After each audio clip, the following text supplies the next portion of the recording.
Thank you, Ranking Member Neal, and of course, thank you, Mr. Chairman. I am proud to co-lead this bipartisan legislation, the Global Trade Specialist Act, with my good friend and fellow California Representative Michelle Steele. Now, I think as we all know, Customs and Border Protection has an important role to play, especially in supporting and facilitating trade. Therefore, it should have the proper authority to modernize their staffing as the trade environment evolves. Now, currently, CBP's Office of International Trade has several distinct but separate trade positions. This includes import specialists, international trade analysts, management and program analysts, economists, auditors, and attorneys. These jobs obviously help CBP execute enforcing U.S. trade laws, facilitate trade, and protect the American economy. But there is a position missing, a global trade specialist, a position that could help track supply chains and target imports.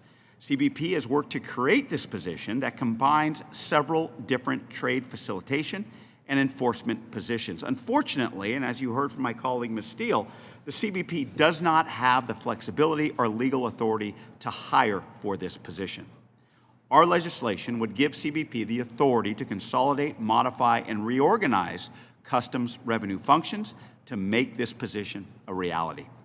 It would give CBP and its employees more flexibility to modernize our trade workforce, help CBP retain employees, and build institutional knowledge. The new position would allow CBP to realign and reshape the workforce as it responds to the evolving trade environment and new workforce functions. It would also allow for the better utilization and focus on existing resources for customs revenue functions, and it would equip trade employees to more effectively execute trade enforcement and compliance operations. It would also provide position flexibility that would enrich these jobs through ongoing training and rotational assignments.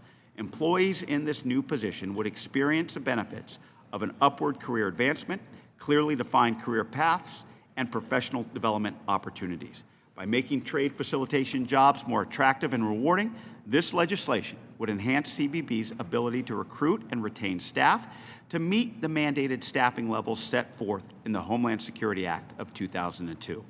And lastly, this legislation is supported by the National Treasury Employees Union, who represents CBP's workers.